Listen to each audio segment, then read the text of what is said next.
दोस्तों हमारा पहला प्रश्न है कि पाकिस्तान शब्द का प्रयोग पहली बार किसने किया था। पाकिस्तान शब्द का प्रयोग पहली बार किसने किया था? चौधरी रहमत अली ने, मोहम्मद अली ने, अकबर ने या फिर माउंटबेटन ने।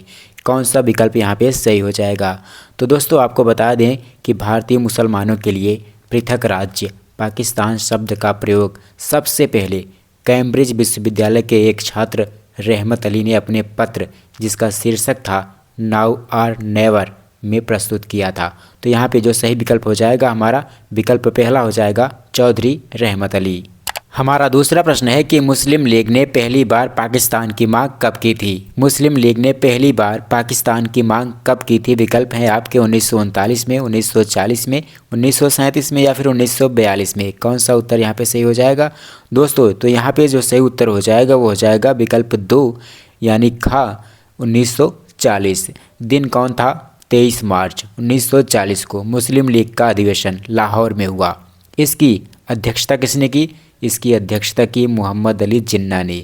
इस अधिवेशन में भारत से अलग एक मुस्लिम राष्ट्र यानी पाकिस्तान की मांग की गई। जिन्ना ने अधिवेशन में भाषण देते हुए कहा था कि वे एक अलग मुस्लिम राष्ट्र के अतिरिक्त और कुछ भी स्वीकार नहीं करेंगे। नेक्स्ट क्वेश्चन है, भारत विभाजन से संबंधित माउंटबेटन योजना की सरकारी तौर पर घोषणा कब हुई थी? भारत विभाजन से संबंधित माउंटबेटन योजना की सरकारी तौर पर घोषणा कब हुई थी? विकल्प हैं आपके 4 जून 1947, 10 जून 1947, 3 जून 1947 या फिर 3 जुलाई 1947। कौन सा विकल्प यहाँ पे सही होगा? तो यहाँ पे विकल्प ग सही हो जाएगा 3 जून 1947। दोस्तों भारत विभाजन से संबंधित माउंटबेटन योजना की सरकारी तौर पर घोषणा 3 जून 1947 को हुई थी। इसी के अनुरूप ब्रिटिश संसद द्वारा 18 जुलाई, याद रखिएगा 18 जुलाई 1947 को भारतीय स्वतंत्रता अधिनियम पारित किया गया था। अगला क्वेश्चन है हमारा, आज़ाद हिंद फौज का गठन कब और किसने किया? आज़ाद हिंद फौज का गठन कब और किसने किया? विकल्प हैं आपके एस.सी. बोस 1942 में, राम बिहारी बोस 1942 में, मोहन सिंह 1942 में या फिर उपरोक्त में से कोई भी विकल्प सही नहीं है। तो कौन सा विकल्प यहाँ पे सही हो जाएगा? तो यहाँ पे गा विकल्प हमारा सही हो जाएगा मोहन सिंह 1942 में। दोस्तों आज़ाद हिंद फौज का गठन कब हुआ था? 1942 में कैप्टन मोहन सिंह के द्वारा। ये मोहन सिंह कौन थे? दोस्तों ये ब्रिटेन की भारतीय सेना में अफसर थे। जब ब्रिटिश सेना पीछे हट रही थी तो मोहन सिंह जापानियों के साथ हो लिए। जापानियों ने जब भारतीय युद्धबंदियों को मोहन सिंह को सुपुर्द कर दिया तो वे लोगों को आज़ाद हिंद फौज में भर्ती करने लगे। कैप्टन मोहन सिंह आज़ाद हिंद फौज के प्रथम सेनापति थे। तो इसी क्रम में चलिए अगला प्रश्न लेते हैं। अगला प्रश्न है हमारा कि भारत की स्वतंत्रता के समय जब भारत आज़ाद हुआ था उस समय ब्रिटेन का प्रधानमंत्री कौन था? विकल्प हैं आपके विंस्टन चर्चिल, क्लीमेंट एटली, हैरोल्ड मैकमिलन या फिर नेविल चैम्बरलिन। कौन सा विकल्प यहाँ पे सही हो जाएगा? तो सही विकल्प हो जाएगा विकल्प खा हमारा हो जाएगा क्लीमेंट एटली। दोस्तों भारत की स्वतंत्रता के समय क्लीमेंट आर एटली, पूरा नाम है इनका क्लीमेंट आर एटली, ब्रिटिश प्रधानमंत्री थे। उनका कार्यकाल जो था 1945 से 1951 के बीच था। इस दौरान ब्रिटेन में लेबर पार्टी सत्ता में थी। यानी क्लीमेंट एटली किस पार्टी से संबंध रखते हैं? तो लेबर पार्टी से, ये भी याद रखिएगा। अगला क्वेश्चन क्या है? अगला क्वेश्चन है, निम्नलिखित में से देशबंधु के नाम से किसे जाना जाता है? निम्नलिखित में से देशबंधु के नाम से किसे जाना जाता है? विकल्प हैं आपके आचार्य नरेंद्र देव, राजेंद्र प्रसाद, चित्तरंजन दास या फिर जी.एस. खारपोड़े। कौन सा विकल्प सही होगा? तो यहाँ पे विकल्प ग हमारा सही हो जाएगा चित्तरंजन दास। दोस्तों चित्तरंजन दास को देशबंधु के नाम से जाना जाता था।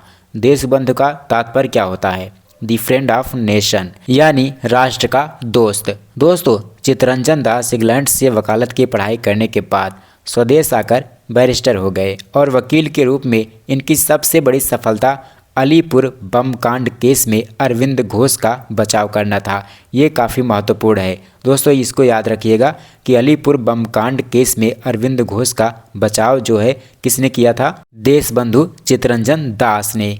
दोस्तों उन्होंने मोतीलाल नेहरू के साथ मिलकर स्वराज पार्टी की स्थापना भी की थी। इस चीज़ को भी आप याद रखिएगा। नेक्स्ट क्वेश्चन है हमारा कि निम्नलिखित में से किसने लंदन में आयोजित तीनों गोलमेज सम्मेलनों में हिस्सा लिया था? विकल्प हैं आपके मोहम्मद अली जिन्ना, महात्मा गांधी, भीमराव अंबेडकर या फिर जवाहरलाल नेहरू। कौन सा विकल्प यहाँ पे सही होगा? तो इसका उत्तर तो काफ़ी आसान है दोस्तों, आप में से बहुत सारे लोगों को इसका उत्तर पहले से पता होगा। तो इसका उत्तर हो जाएगा विकल्प हमारा ग, यानी भीमराव अंबेडकर। डॉक्टर भीमराव अंबेडकर तीनों गोलमेज सम्मेलनों में भाग लेने वाले भारतीय प्रतिनिधि थे। तो चलिए अब लेते हैं अपना अगला प्रश्न। हमारा अगला प्रश्न है कि 1940 के अगस्त प्रस्ताव में क्या प्रस्ताव दिया गया था। 1940 के अगस्त प्रस्ताव में क्या प्रस्ताव दिया गया था। विकल्प हैं आपके धीरे धीरे भारत की पूर्ण स्वतंत्रता, डोमिनियन स्टेट्स, प्रांतीय स्वायत्तता या फिर केंद्र में प्रतिनिधि सरकार। कौन सा विकल्प यहाँ पे सही होगा। तो यहाँ पे जो विकल्प सही हो जाएगा विकल्प ख हो जाएगा डोमिनियन स्टेट्स। दोस्तों 1940 के अगस्त प्रस्ताव में डोमिनियन स्टेट्स या प्रादेशिक स्वशासन का प्रस्ताव दिया गया था।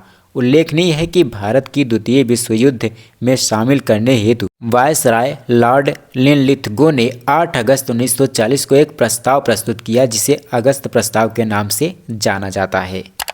हमारा अगला प्रश्न है इस वीडियो का, भारत छोड़ो संकल्प का प्रारूप किसने बनाया था। भारत छोड़ो संकल्प का प्रारूप किसने बनाया था। विकल्प हैं आपके आचार्य कृपलानी, जवाहरलाल नेहरू, सरदार पटेल या फिर पी सीतारमैया। कौन सा विकल्प यहाँ पे सही होगा। भारत छोड़ो संकल्प का प्रारूप किसने बनाया था ये बताना है आपको। तो यहाँ पे जो सही विकल्प हो जाएगा विकल्प ख हो जाएगा जवाहरलाल नेहरू। दोस्तों 8 अगस्त का दिन था 1942 को अखिल भारतीय कांग्रेस कमेटी की बैठक में पंडित जवाहरलाल नेहरू द्वारा भारत छोड़ो प्रस्ताव पेश किया गया था, जिसका सरदार वल्लभ भाई पटेल ने समर्थन किया था। भारत छोड़ो प्रस्ताव का आलेख स्वयं महात्मा गांधी ने नेहरू और आज़ाद के सहयोग से बनाया था। दोस्तों अगला प्रश्न है इस वीडियो का, बंगाल प्रेसिडेंसी से बिहार किस सन में पृथक होकर एक अलग प्रांत बना। बंगाल प्रेसिडेंसी से बिहार किस सन में पृथक होकर एक अलग प्रांत बना। 1930 में, 1936 में, 1940 में या फिर 1943 में। कौन सा उत्तर सही होगा। तो यहाँ पे जो उत्तर सही हो जाएगा वो हो जाएगा विकल्प ख, यानी 1936 में। दोस्तों 16 अक्टूबर 1905 को बंगाल को पूर्वी बंगाल और पश्चिमी बंगाल में विभाजित कर दिया गया, यानी बांट दिया गया। पश्चिम बंगाल में बिहार, उड़ीसा तथा पश्चिम बंगाल शामिल था, परंतु 1911 में ब्रिटिश सरकार ने विभाजन को रद्द कर दिया और बांग्ला भाषी क्षेत्र को एक अलग प्रांत बना दिया। पश्चिम बंगाल से बिहार एवं उड़ीसा को अलग करके एक अलग प्रांत बना दिया गया। 1936 में बिहार को उड़ीसा से अलग करके 2 पृथक पृथक प्रांत बना दिए गए। अब आइए इस वीडियो का अगला और आखिरी प्रश्न लेते हैं। आखिरी प्रश्न है हमारा, निम्नलिखित घटनाओं में से कौन सी घटना पहले घटी थी। निम्नलिखित घटनाओं में से कौन सी घटना पहले घटी थी। विकल्प हैं आपके भारत छोड़ो आंदोलन, दांडी यात्रा, असहयोग आंदोलन या फिर चंपारण सत्याग्रह। कौन सा विकल्प यहाँ पे सही हो जाएगा। दोस्तों आपको पता होगा कि चंपारण सत्याग्रह 1917 में हुआ था, असहयोग आंदोलन 1920 में, दांडी मार्च 1930 में और भारत छोड़ो आंदोलन 1942 में। तो यहाँ पे पूछा है कि कौन सी घटना सबसे पहले घटी थी। तो यहाँ पे चंपारण सत्याग्रह यानी विकल्प घ हमारा सही हो जाएगा, जो कि 1917 में घटित हुई थी और बाकी की जो घटनाएं दी गई हैं विकल्प में वो 1917 के बाद ही घटी थी। असहयोग आंदोलन 1920 में, दांडी मार्च 1930 में और भारत छोड़ो आंदोलन 1942 में। ठीक है, तो वीडियो कैसा लगा कमेंट बॉक्स में कमेंट करके ज़रूर बताइएगा। और हाँ, अगर आपको लगता है कि ये वीडियो थोड़ा सा भी उपयोगी साबित हो सकता है कंपटीशन एग्जाम्स के लिए, तो अपने दोस्तों में, अपने रिश्तेदारों में इसको शेयर ज़रूर कीजिएगा, ताकि आपके साथ साथ उन्हें भी थोड़ी बहुत जानकारी हो सके।